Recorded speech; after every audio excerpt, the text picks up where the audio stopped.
On Juve morning, we exercising, soak aerobics, we back to basics. And joining me today is accomplished visual artist and good friend from Trinidad and Tobago, specifically from Tobago.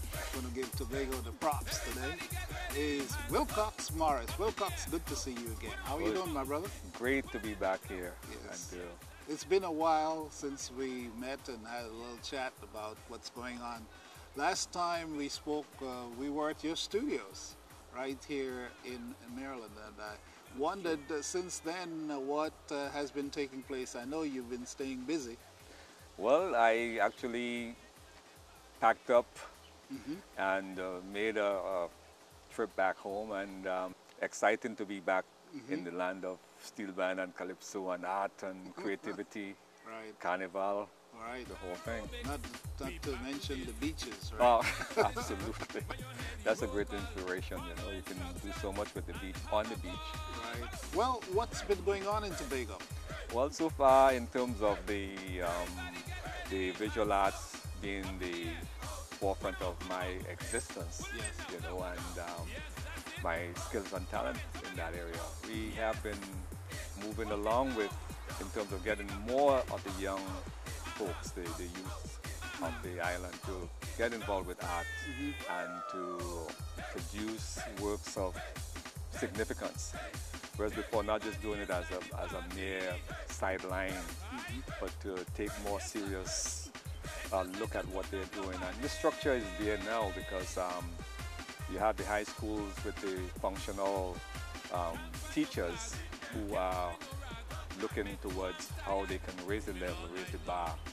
And certainly I have started to contribute towards that movement since, you know, I was there in the 80s. Over my shoulder is a mural project that was commissioned by the Tobago House of Assembly.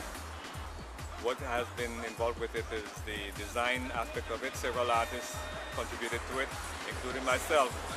And the impact really is from this vantage point that you see over my shoulder right now with that tunnel. I mean, the highlight of the whole exhibit. And we are going forward with actually new ideas to deal with the other walls that are not complete at this point. It helps in terms of giving a historical concept, a timeline of the history of Tobago, and as it comes over to do creative designs with the whole mural, so it works as a unit. And with that, we're making a statement that Tobago can be proud of. So it's a revival now, and you know how things go through an evolution, especially in the arts. You see new trends, you see new ways of looking at the old things and coming up with solutions that can even solve social and the areas of crime and delinquency, which is high in the world. You know, you have that kind of, but so we have to get alternatives to some of those issues. As a means of really shaping the youth, which are the adults of tomorrow, keeping them occupied, also getting them to have the arts as a buttress and encouragement to the academic skills as well. Is that your experience? Yes, case in point, I have been working with one of the high schools, and well, elementary school, which has a high school component. It's called the Pentecostal Light and Life School. And they have put out some very interesting results based on some competitions, which during the last year that I've been working with them.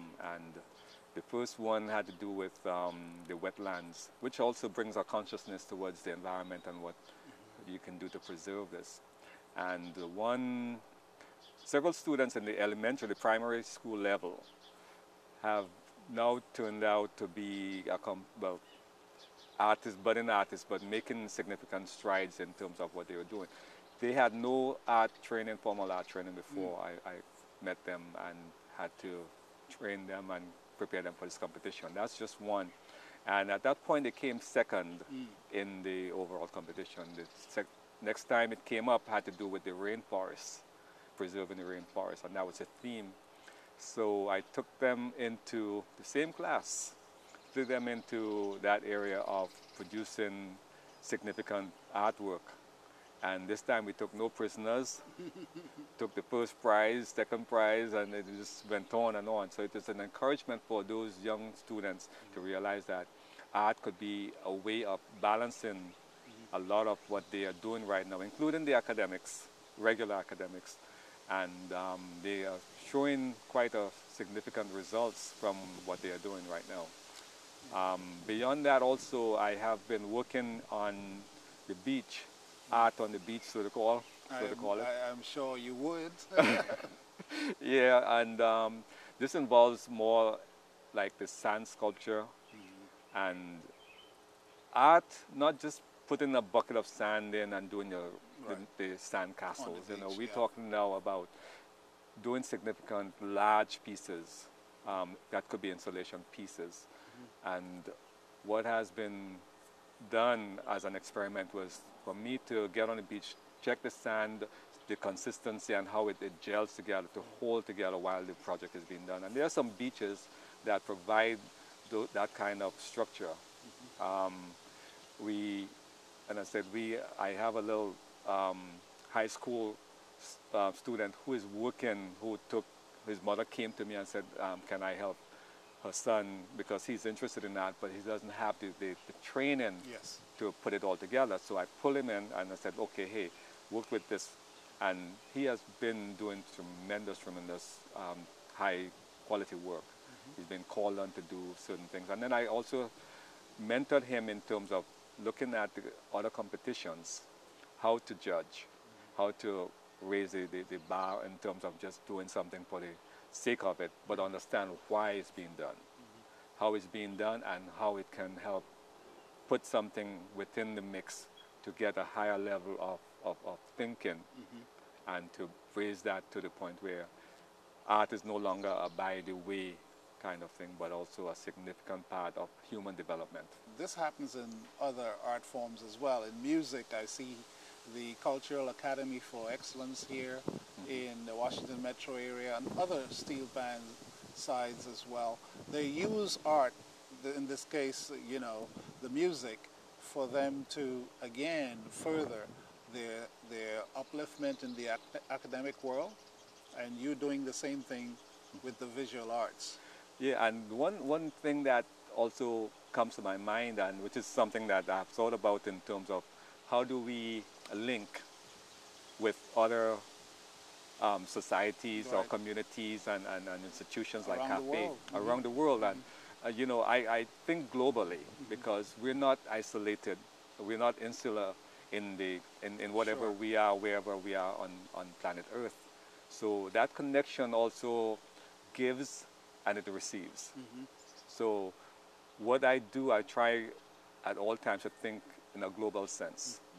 And it has worked because you communicate, and especially now in the technological age, the internet, it's so easy to get information. The world is a smaller place. It is shrinking, communication is so rapid.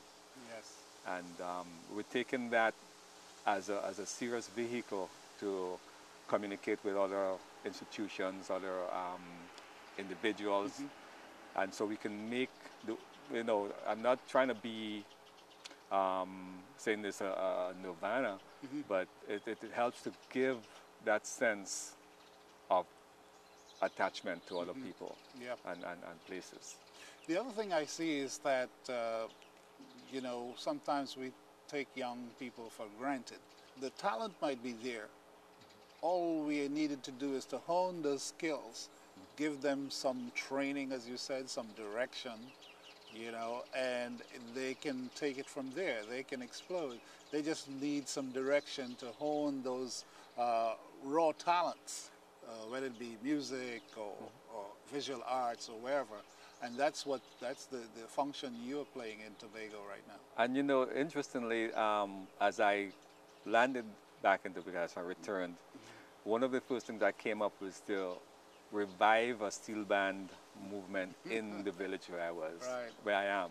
Right. And interestingly enough, that it took a while, but we finally got the posts put in and the galvanized we put on, and the roof is on, and So we you got a collected little steel bands. panyard. So we have a panyard going. And then I said, you know, mass design is my forte as well. So I said, guys, you know, we are going to try to get involved with mass this year, this past carnival. And they said, oh yeah, it's a great idea, you know, let's do it, let's do it. So I said, okay, let's go and see if we can recruit members in the village. So we went from door to door, and people were interested. Wow.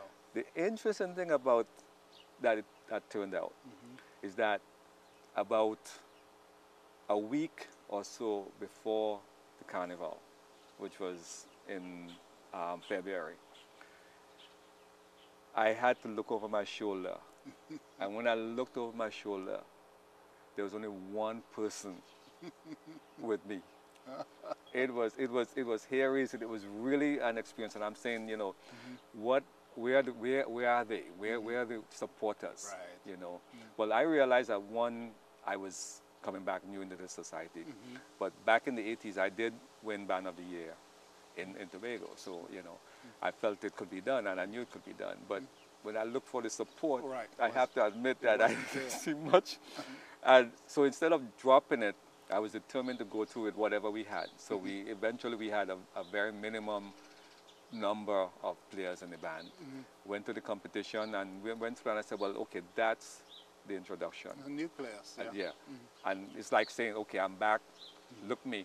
I'm playing mass. Yes. We're here, so let's move on, you know. Yes. So that was the determination that came out of that exercise. So already we're planning into doing something for next year, and you know, it's good for me to go through that whole process of, say, creativity, taking the arts into the performance, looking at the whole movement of art in Trinidad and Tobago, the Caribbean, you know. And these are things that are helping to move the society forward. So whatever I'm doing, I don't ever see it as a negative. There may be little hiccups, but it's bringing things together to help a society move to the next level. With or without, you know, the ones who figure that it can't be done, we're proving that it can be done. As someone who has accomplished as much as you have accomplished, I am sure challenges are not new to you. So you expect them. You know they're coming, and when they come, you celebrate because you know the victory is round the bend. Absolutely. I mean, if not, I'll be, you know, fooling myself. Well, you won't be where you are today. That's true. In accomplishing as much as you have accomplished. I want to get back to the science sculpture a little bit, because I'm seeing images of maybe that young man's creation. You talked a little bit about on the beach with the hand sculpture that he did. Now, when you're doing that, are you also looking at, you know, with my limited knowledge of doing sculpture on the beach, of having a way of holding that sculpture together? Do you have to apply other chemicals or anything else other than the pure sand and water? How is that done? Well, it's pure sand and water. You just hit it on the head. Because there are different consistencies in the particles of sand. Some beaches would provide a better atmosphere, a better plateau for the sand holding together. Others you go to and the sand is a little bit loose, unless you go to the water's edge. Now, here's the thing, I had to make a strong decision as to which one to choose, and there's a beach called Turtle Beach in Tobago. Familiar with Turtle Beach. Right, and that's a huge long beach, but the sand is a lot more coarse than another I area see. called Petit Trou, which is closer to Scarborough, which is the Okay. capital. And for the sake of allowing for high tide and low tide, Turtle Beach is much better. I see. So that's where the next event in terms of sand sculpture is going to take place. We got some, the first, well, back up.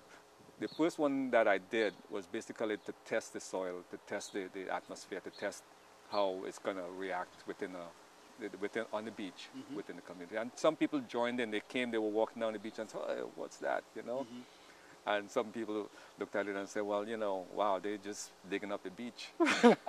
But remember one thing, the beach, it reclaims as the tides come Yes, in, it it does. reclaims. And so Nature takes care of nature takes care of it. And it's just something also to work with the environment, to say, well, here's something that we can use with the form of creating art, creating an ambience where you can also have activities in those areas where it wasn't there before. Because that same beach that we did that hand sculpture, there was a huge 20-foot, 14 by 20-foot Wow. type of sculpture with a huge hand, and this was done last year. Basically, so right now it's like taking that and saying, let's use the beach, but don't abuse the beach. Of course. And that is basically the So whole how do you movement. preserve something like that hand sculpture? Well, it's on basically you preserve in your mind, preserve it on On video? video, and pictures and things like that. So Right. that's what, Because eventually it's going to be destroyed. obviously. There are a couple things I wanted to talk about as well, and one is I know that you did some work on the Haiti earthquake, devastating earthquake that we had in Haiti, and as a result you've been helping in your efforts as well to make sure that Haiti is not forgotten. What are some of the things you've been doing? Well, first of all, back in the 90s, 1990s, I did a project on Haiti, which was I designed a T-shirt and also some posters coming out of that situation in Haiti, which has, over the years, been neglected, we feel, in terms of the global situation. Yes. And it was used as a rallying point to raise consciousness to a lot of people what is taking place.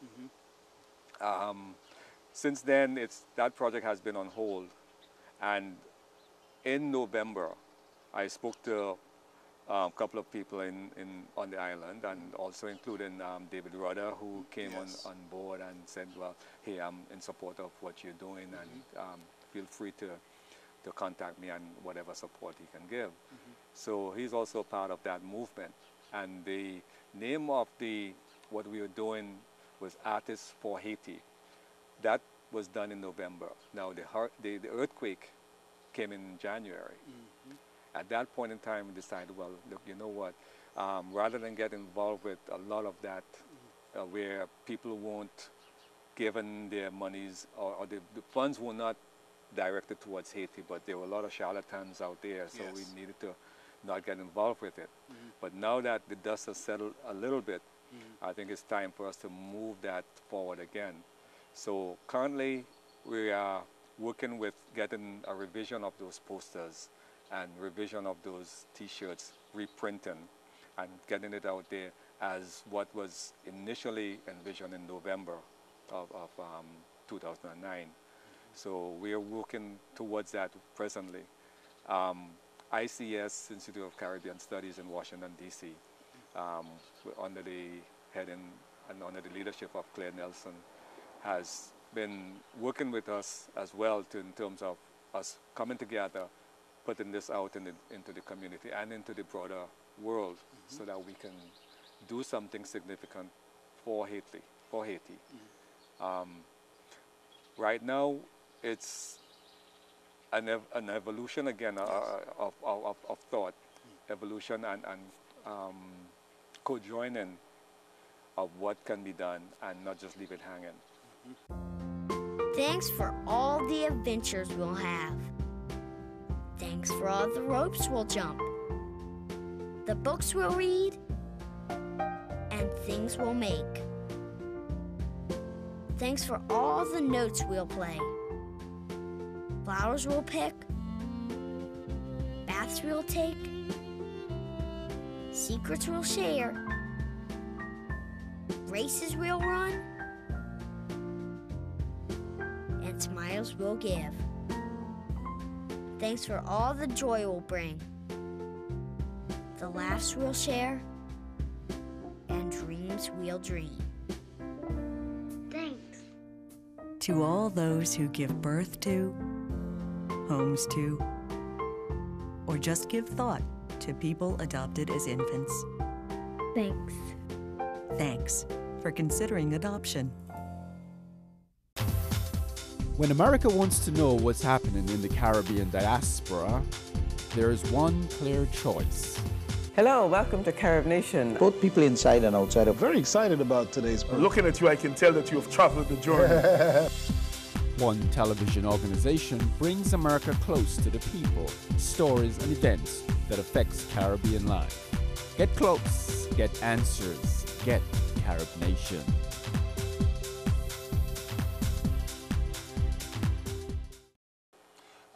Another important event in the lives of Trinidadians and Tobagoians, you mentioned it a while ago, and I wondered if there are any plans to do any images that would reflect that day in history for Trinidadians and Tobagoians.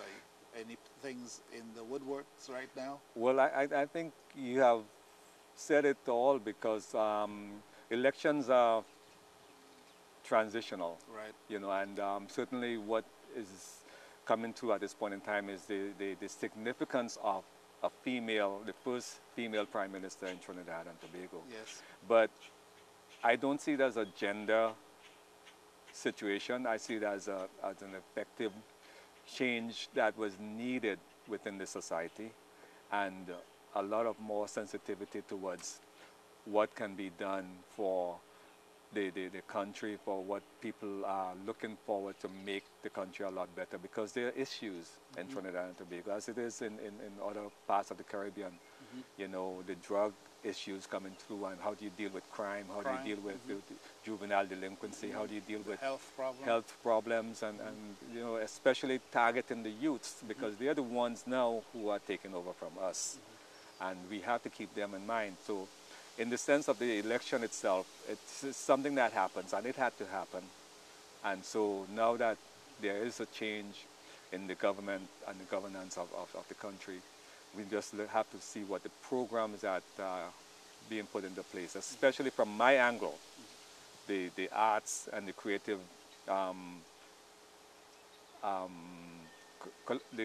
areas that need to be addressed. And there's never enough of the arts within the society. You could always use more sculptors, painters, designers, you know, bring it out. And yeah, I thought this election definitely not only showed us that the society was ready for change, but more than that, a certain maturity in the electorate. Right. Whereas we have had in the past the tribalism of people voting party or voting race. Yeah. This was not evident in this election. So you have a lot of material to work with there. Absolutely. In creating your images. Yeah, because Haiti, the project I did on Haiti was one of those. I mean, it's yet still, it is significant, because, and then there was one that I did with the coup, a painting that was done by, regarding the surrender of Abu Bakr and his men. That's an image that went pretty worldwide, and it was significant. As a matter of fact, he was involved with the election through his children. Yeah. They didn't really get a lot of votes, but they were there. That's right. Participating. That's right. So it's something that the artist has to be a part of. You know, you just don't sit back and let everything just flow and go downhill when you are trying to push uphill. Because what you reflect in your artwork is life. Yes. What's happening in life. Just like the Calypsonian. Right. Right. Creating songs on what's going on in the society. Well, as you look forward to the future now, what do we have planned for the future? Well, I see myself doing a lot more group projects.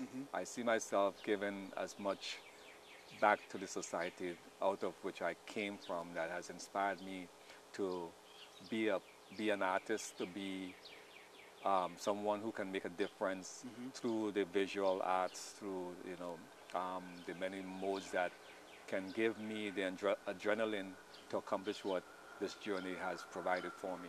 And that's my goal, and that's my drive towards making who I am significant in the history of Trinidad and Tobago, the world. And the world, I dare beyond. say. Yeah. As you look back through your career, what are the moments that stand out that you have etched in your memory and probably would never forget? What are some of those moments? Well, I think the first one had to do with my when I won a competition when I was about 11 years old, and the first art piece that I did.